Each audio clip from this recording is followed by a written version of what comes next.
dá essa oportunidade, né, de direcionar os nossos projetos para o nosso crescimento intelectual e espiritual em especial. Amém? Vamos fazer essa leitura do Salmo 126 e depois eu quero, os irmãos que começaram lá o propósito da leitura, nós começamos lá em Gênesis, né? E eu já pincelei 3 pontos bastante interessantes que agora no comecinho do culto, no começo do dia, eu fiz uma observação na minha leitura sobre um dos objetivos da vida cristã, né? Mas vou fazer aqui o Salmo 126 e nós vamos voltar lá em Gênesis, onde nós iniciamos, né, a nossa leitura anual. Amém? Salmo 126, que é o Cântico dos Degraus, né? Ele não é, ainda como nós falamos na semana passada, não é identificado quem foi, né, o escritor, qual dos que alguns são os filhos de Corá, do próprio rei Davi, mas esse em especial nós não temos aí quem foi o escritor desse cântico, né? Quando o Senhor trouxe do cativeiro os que voltaram a Sião, estávamos como os que sonham. Então a nossa boca se encheu de riso e a nossa língua de cânticos. Então se dizia entre as nações: grandes coisas fez o Senhor a estes, grandes coisas fez o Senhor por nós, e por isso estamos alegres. Faz-nos regressar outra vez do cativeiro, Senhor, como as correntes do sul. Os que semeiam em lágrimas cegarão com alegria. Aquele que leva a preciosa semente, andando e chorando, voltará sem dúvida com alegria, trazendo consigo os seus molhos. Graças a Deus. Na semana passada nós começamos a fazer essa leitura e eu gosto bastante. É um cântico, né, que ele nos retrata um período bastante interessante desse povo. Que existem, são seis tópicos, né, são 6 frases. Eles estão divididos aí nesses 6 textos, mas eles deixam bem retratado nos 3 primeiros versículos que o que acontece. Aquele povo, aquele salmista, né, ele olhava para o passado da sua existência, da existência daquele povo. Ele falava, olha, que quando nós estávamos, nós éramos felizes, nós estávamos numa situação confortável, nós estávamos numa situação de alegria, de vitória, de conforto. Mas aqui no versículo 4, ele está na presente situação, ele faz, olha, Senhor, faz-nos regressar outra vez do cativeiro, como as correntes do sul. Esse versículo 4, ele enfatiza que embora eles tivessem já passado por momentos de alegria, de conforto, de ganho, de grande autoridade, vitalidade na vida daquele povo, eles atualmente não estavam numa situação boa. Mas quando, no versículo 5 e 6, os que semeiam em lágrimas cegarão com alegria, aquele que leva a preciosa semente, andando e chorando, voltará sem dúvidas com alegria. Quando nós observamos que ele não está cristalizando aquele sofrimento, aquele sentimento, né, de que eles já viveram coisas boas e atualmente não está bem. Mas quando nós, nessas épocas de ano de Natal, de Ano Novo, de virada de ano, né, existe um sentimento de conquistas ou de não conquistas, né, de sentimentos de não ter conseguido alcançar alguma coisa, ou até mesmo de não ter cumprido metas ou objetivos, né? Algumas pessoas até fazem uma lista de objetivos e muitas vezes você não só não alcançou aquele objetivo que você traçou, mas você perdeu os outros que você já tinha alcançado, né? Então, muitas vezes as observações que muitos fazemos nessas épocas nos trazem a uma sensação de termos retrocedido. Mas quando nós observamos aqui que os que semeiam em lágrimas, a preciosa semente, nós falamos aqui sobre a preciosa semente, né? E nós destacamos a questão do tempo, de utilizarmos o nosso tempo como essa preciosa semente. Nesse no tempo que nós vivemos, né, tudo tão corrido, são tantas responsabilidades, tantas obrigações, e o tempo ele vai passando de uma maneira que, nossa, já é Natal e daqui a pouco já é Natal de novo, né? Então, quando a preciosa semente desse tempo atual é o que? O nosso tempo de vida, o nosso tempo de organização, né?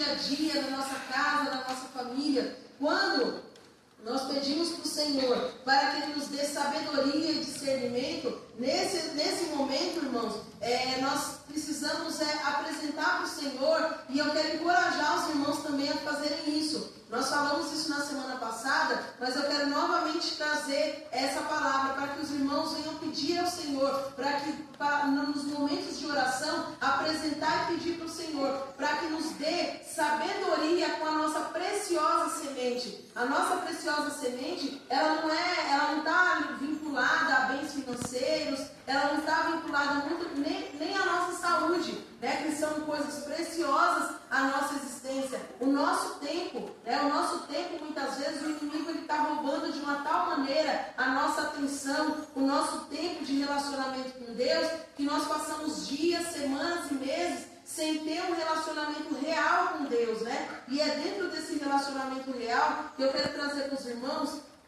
para as nossas leituras. Quem iniciou a leitura da Bíblia inteira, eu já fiz 2 destaques assim que eu achei bastante interessante. Já havia lido outras vezes, mas são detalhes que nós vamos observando nas Sagradas Escrituras, que vai falando, olha só, né? Desde o começo, Deus vai falando com o homem, vai falando com a mulher, vai trazendo que Deus quer o quê? Deus quer ter tempo de relacionamento, o tempo de uma preciosa semente, um tempo de qualidade conosco, né? Eu quero trazer os irmãos aqui para Gênesis 3 e 8, que é uma das primeiras vezes que as Sagradas Escrituras relata sobre o relacionamento pessoal de caminhada de Deus com o homem, né?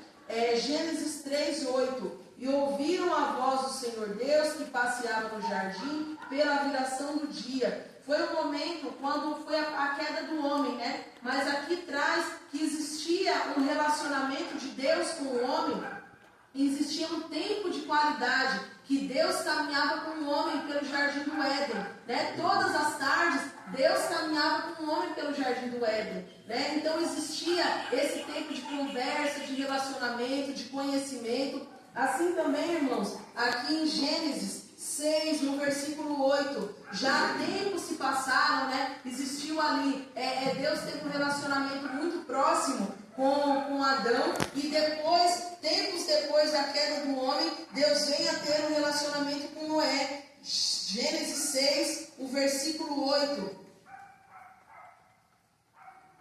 e 9. Noé, porém, achou graças aos olhos do Senhor. 9. Estas são as gerações de Noé. Noé era varão justo e reto em suas gerações. Noé andava com Deus. Quando, hoje pela manhã eu fiz a minha leitura foi até ao 12 hoje, é um dos links que eu observei, né? Quando nós temos um tipo de relacionamento, existia toda a genealogia de Adão e Eva, e foi passando, e foi chegando, e quando Deus ele estava aborrecido, a ponto de ter se arrependido de ter criado os homens, as criaturas do céu, os animais, ele encontrou um homem que caminhava com ele. Nesse momento, Deus não andava com Noé, mas Noé andava com Deus. Existia uma insistência de relacionamento do homem para com Deus, dentro de uma sociedade igual a nossa,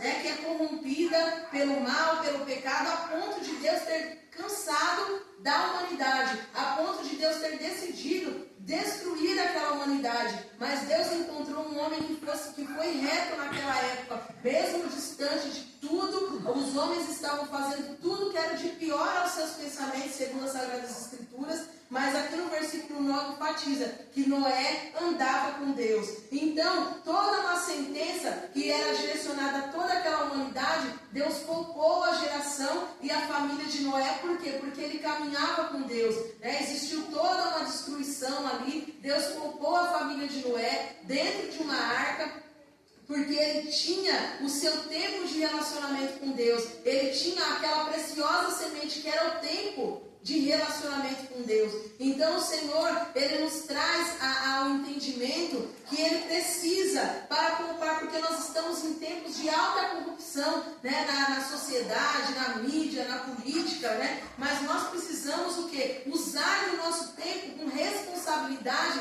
para que a nossa casa seja salva dessa corrupção, para que essa corrupção mundana, esses pensamentos contrários que vem roubando a identidade das nossas crianças, dos nossos jovens, dos nossos adolescentes, não venha contaminar o interior da nossa casa, o interior da nossa família. Nós precisamos ter tempo de relacionamento com Deus, assim como Adão tinha um relacionamento, Noé tinha um relacionamento com Deus. Aqui na próxima sequência também, vou até o 12, que também tem um homem que teve um relacionamento com Deus, né? Nós falamos aqui de Abraão, né? Aqui no 12, Gênesis 12, que quando Deus chamou, passou-se o tempo, que aquela sociedade, ela novamente se corrompeu, e existiu um homem, embora aquela sociedade tivesse se corrompido com outros deuses, com a idolatria, altamente inflamado com a prostituição, com roubos, com tantas coisas que são perniciosas aos olhos do Senhor, né? Pessoas, homens matando a si mesmo, acabando com estruturas familiares sendo destruídas por conta do pensamento humano que não tem a intenção, a carne não tem a intenção de caminhar com Deus. Mas Abraão, ele foi chamado dentro do seio da sua família. O seio da família de Abraão não era uma família que caminhava com Deus. O seu pai, Terá, ele era um homem idólatra, né? Era um homem que estava debruçado todos aqueles deuses daquelas terras. Mas Abraão, ele foi chamado junto com a sua esposa, para ter um relacionamento com Deus, né? Deus chamou, Deus tirou de dentro de uma situação de alta idolatria e de corrupção, para que Abraão caminhasse com ele. Ele fez uma promessa: se ele aceitasse caminhar com Deus, ele teria, que a sua geração seria altamente abençoada, e seriam como as estrelas do céu. Então, quando nós falamos de relacionamento com Deus, é um relacionamento íntimo, pessoal e particular. Mas nós precisamos, irmãos, compreender que o nosso relacionamento íntimo e pessoal com Deus, ele não fica apenas atrelado à nossa vida pessoal, ela está altamente comprometida com a nossa geração também, com a nossa casa onde nós habitamos, com as pessoas que estão conosco, com a forma com que Deus observa a nossa casa e o nosso relacionamento com Ele. Então, a partir desse momento, né, esse é o nosso primeiro culto, eu quero trazer aos irmãos esses detalhes, né, do Salmo 126, da preciosa semente, caminhando e chorando, que nós vamos trazer, nós teremos uma ótima colheita, mas se nós fizermos nos empenharmos em ter um relacionamento com Deus, assim como Adão, como Noé, como Abraão e tantos outros homens que são registrados nas Sagradas Escrituras, que eles dedicaram o seu tempo a caminhar com o Senhor, a ter vida particular e individual com o Senhor, eles tiveram também esse retorno. Não é apenas um retorno, não, eu vou caminhar com Deus porque eu quero ter uma vida financeira abastada. Não é apenas isso, irmãos. Quando nós observamos famílias inteiras sendo destruídas por Satanás, olhar adolescentes que estão perdendo a sua identidade, a mente de muitos adolescentes, até mesmo em nosso meio, está sendo atacada altamente, porque muitas vezes as próprias famílias estão dentro da igreja, mas não estão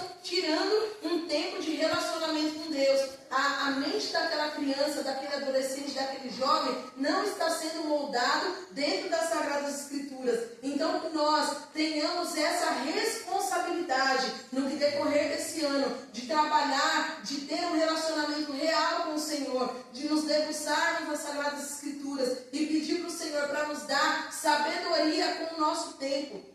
Sabedoria para entender o que o Senhor quer de nós nesse tempo, o que o Senhor quer de nós com a nossa casa, o que o Senhor quer com a nossa família, para que a nossa família seja um reflexo da glória de Deus, que a nossa família não seja aquele alvo, né? Porque nós cristãos, nós temos assim, um alvo do inimigo, né? Nós somos como se fosse um alvo do inimigo, mas o nosso alvo é Cristo Jesus, e o sangue de Jesus que nos purifica de todo pecado, que proteja a nossa casa, que proteja a nossa família, que proteja a nossa mente, que proteja a mente dos nossos filhos, não só nesse tempo presente, mas que proteja no tempo futuro também. As nossas crianças, elas estão crescendo muito rápido, então do mesmo momento que elas têm uma opinião agora, daqui a pouco você olha uma criança falando, é muito triste quando o inimigo está trabalhando sorrateiramente diretamente na mente das crianças, na mente dos adolescentes, na mente dos nossos jovens, a ponto de eles não quererem caminhar com Deus.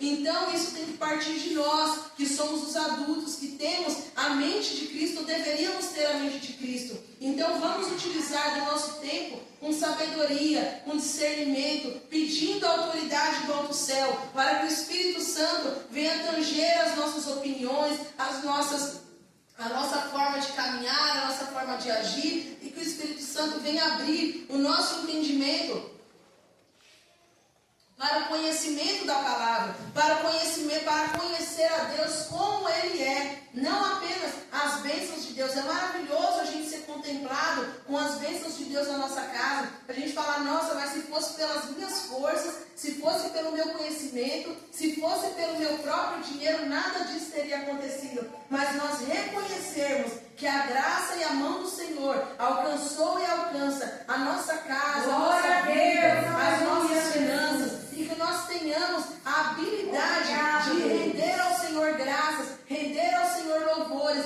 de tudo ao qual nós colocarmos as nossas mãos, que venha falar, nossa, olha, você fez tal coisa e deu certo. Com certeza, tem muitas coisas que nós empenhamos do nosso tempo, do nosso conhecimento, das nossas habilidades, que vai dar certo, mas que nós não peguemos essa honra e essa glória para nós, que nós tenhamos a habilidade de entregar para o Senhor essa honra e essa glória. Aleluia!